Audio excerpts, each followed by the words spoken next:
2022년 3월 14일 큐티 말씀입니다.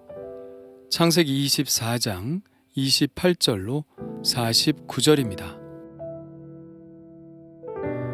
소녀가 달려가서 이 일을 어머니 집에 알렸더니 리브가에게 오라버니가 있어 그의 이름은 라반이라. 그가 우물로 달려가 그 사람에게 이르러 그의 누이의 코걸이와 그 손의 손목고리를 보고 또 그의 누이 리브가가 그 사람이 자기에게 이같이 말하더라 함을 듣고 그 사람에게로 나아감이라. 그때 그가 우물가 낙타 곁에 서 있더라.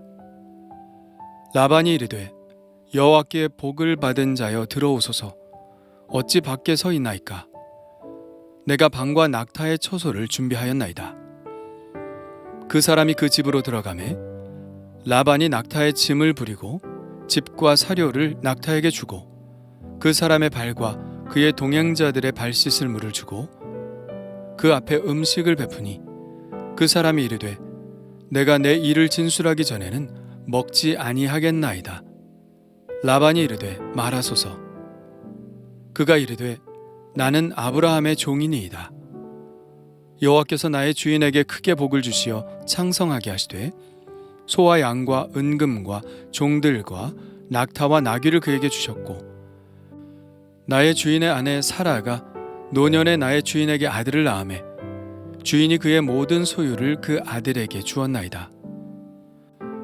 나의 주인이 나에게 맹세하게 하여 이르되 너는 내 아들을 위하여 내가 사는 땅 가나안 족속의 딸들 중에서 아내를 택하지 말고 내 아버지의 집 내 족속에게로 가서 내 아들을 위하여 아내를 택하라 하시기로 내가 내 주인에게 여쭈되 혹 여자가 나를 따르지 아니하면 어찌하리이까 한즉 주인이 내게 이르되 내가 섬기는 여호와께서 그의 사자를 너와 함께 보내어 내게 평탄한 길을 주시리니 너는 내 족속 중 내 아버지 집에서 내 아들을 위하여 아내를 택할 것이니라. 내가 내 족속에게 이를 때에는 내가 내 맹세와 상관이 없으리라.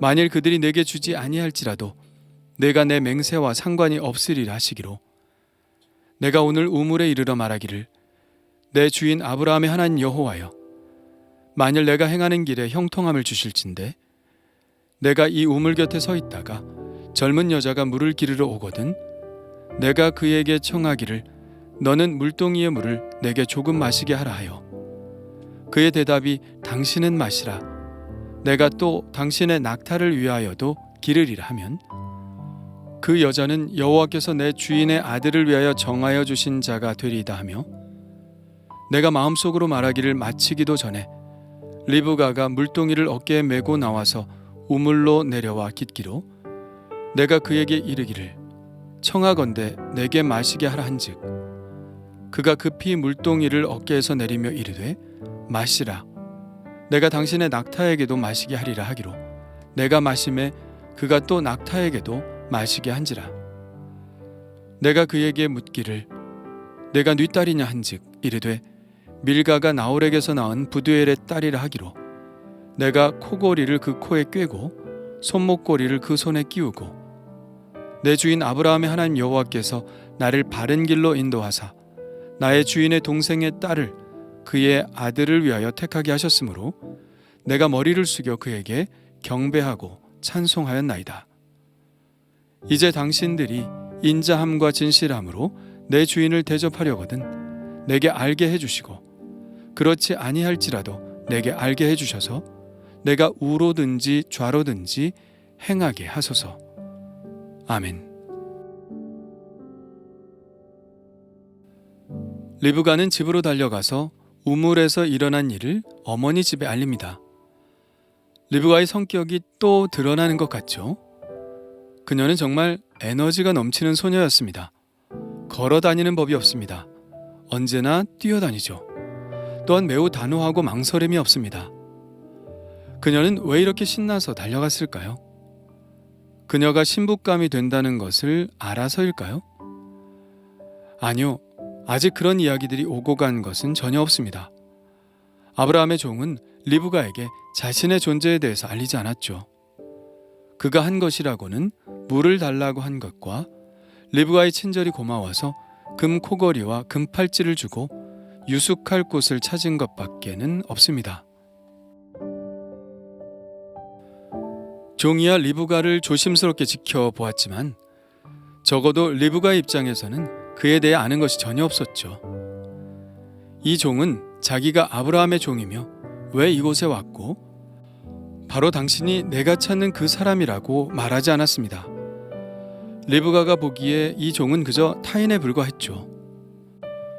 그럼에도 불구하고 그녀가 집으로 달려간 것은 오직 그녀의 선의 때문이었습니다. 그녀는 낯선 나그네에게 친절을 베풀고 거처가 필요한 사람에게 안식처를 제공하는 선행을 하는 것을 매우 기뻐하는 소녀였습니다. 이런 친절은 어쩌면 집안 내력일까요? 그의 오빠 라반이 동생 리브가로부터 이야기를 듣고 이번에는 라반이 달려옵니다.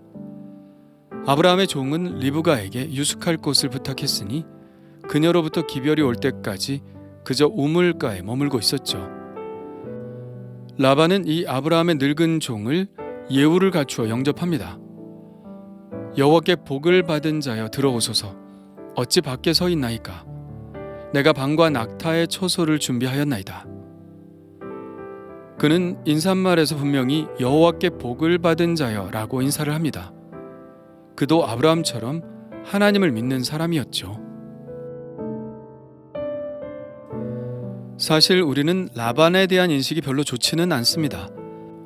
후에 이삭의 아들 야곱이 밧단 아람으로 형을 피해 와서 라반의 집에서 일할 때 라반은 야곱을 수차례 속이죠. 그래서 라반이 마치 불신자인 것처럼 생각합니다. 그러나 오늘 인사말에서 보듯이 라반은 불신자가 아닙니다. 아브라함처럼 여호와 하나님을 믿는 신앙을 가지고 있었죠. 그렇다면 아브라함이 그 동생 나홀을 전도한 것일까요? 그렇게 볼 수도 있겠지만 사실 갈대아 우르를 떠난 것은 아브라함의 아버지 데라입니다. 그래서 많은 성경학자들은 여호와를 믿는 신앙이 데라 때부터 시작된 것이라고 생각하죠. 그래서 데라의 아들인 아브라함과 나홀이 신앙을 가졌고 나홀의 아들인 부드엘과 또 그의 아들인 라반이 하나님을 믿는 신앙을 가지게 된 것이죠. 아브라함이 그의 족속 가운데서 며느리를 구하려고 한 것이 바로 이 믿음 때문이었습니다. 만일 아무리 형제간이라도 하나님을 믿는 신앙을 가지고 있는 집안이 아니었다면 굳이 밧단 아람까지 가서 며느리를 얻을 이유가 없었을 것입니다. 아브라함이 자기 족속에게 이 종을 보낸 것은 믿는 여인을 며느리로 얻기 위함이었죠. 라반은 여호와 하나님의 이름으로 그를 영접하고 종을 집으로 들여보냅니다. 그리고 자기는 낙타의 짐을 부리고 집과 사료를 낙타에게 주고 또 그 종의 발과 그의 동행자들의 발을 씻을 물을 주고 음식을 베풀죠. 리브가의 친절도 그렇지만 라반의 친절도 뭔가 의도가 있는 친절이 아닙니다. 라반은 지금 그 종이 어떤 존재인지 전혀 알지 못했죠. 그저 나그네를 대접하는 것이 하나님의 백성이 마땅히 해야 할 일이라고 생각한 것입니다. 역시 이 집안은 낯선 나그네에게 친절을 베푸는 것에 있어서는 참 탁월한 집안 같습니다. 아브라함도 나그네를 극진히 대접하다가 천사와 하나님을 대접했고 롯도 소돔성에 찾아온 낯선 이들을 잘 대접하고 보호하여 오히려 소돔의 멸망 때 자신이 보호를 받았죠. 그리고 오늘 등장하는 리브가와 라반도 그의 뒤질세라 이러한 친절의 대열에 동참하고 있습니다. 그러나 이 종은 음식에 손을 대지 않죠. 대신 이렇게 말합니다. 내가 내 일을 진술하기 전에는 먹지 아니하겠나이다.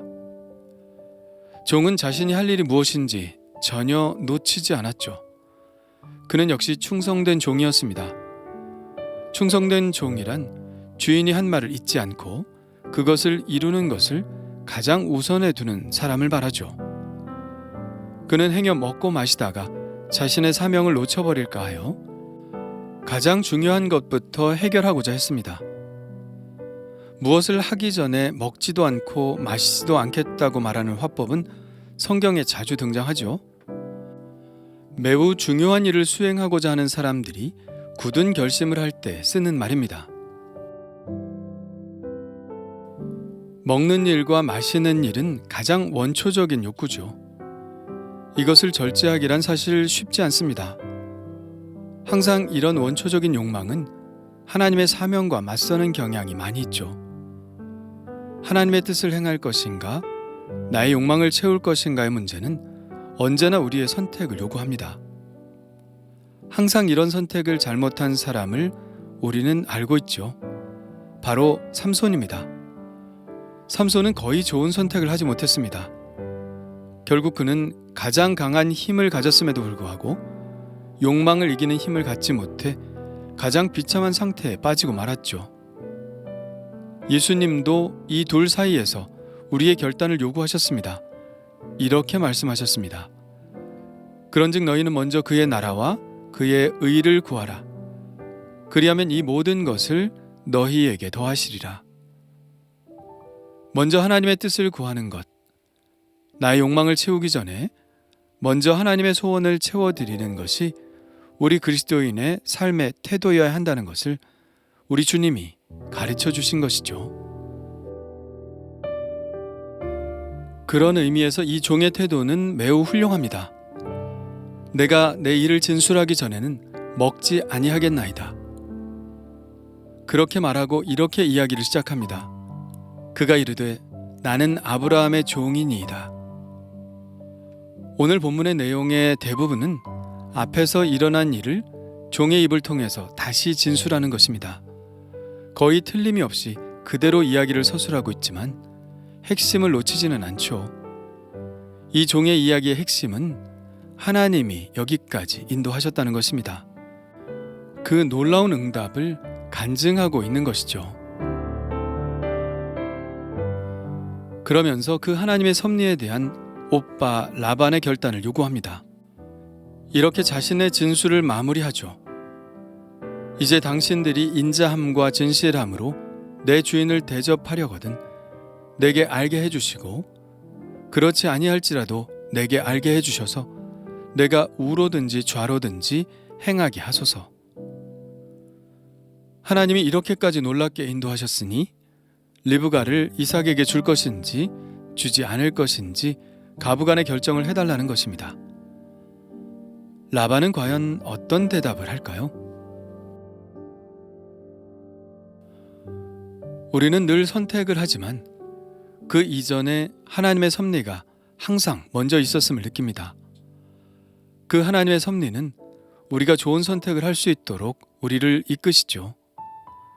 아브라함처럼 하나님의 약속에 대한 꿈을 놓치지 않는 한, 이 늙은 종처럼 오직 하나님의 은혜를 구하며 신중하게 하나님의 섭리를 살피는 한, 하나님은 우리를 의의 길로 인도하십니다.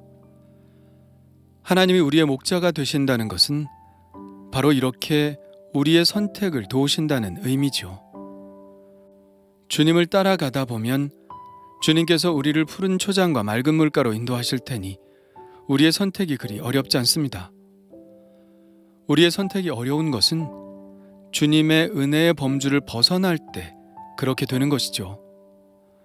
목자의 음성을 따라 그 음성이 들리는 곳에 항상 머문다면 우리보다 앞서가시며 우리를 인도하시는 그분의 섭리 안에서 귀하고 아름다운 선택을 할 수 있게 될 것입니다. 오늘도 오직 주님의 은혜의 범주 안에서 주님의 음성을 들으며 살기를 원합니다. 주님 감사합니다. 리브가와 라반의 친절을 배우게 하옵소서. 또한 이 종처럼 하나님의 사명을 늘 우선순위에 두게 하옵소서. 항상 주님의 일을 먼저 하게 하시고 나의 욕망을 앞세우지 않게 하옵소서. 주님의 음성을 늘 듣고 살기를 원하오니 당신이 원하시는 그 길로 저를 인도하여 주옵소서. 예수님의 이름으로 기도합니다. 아멘.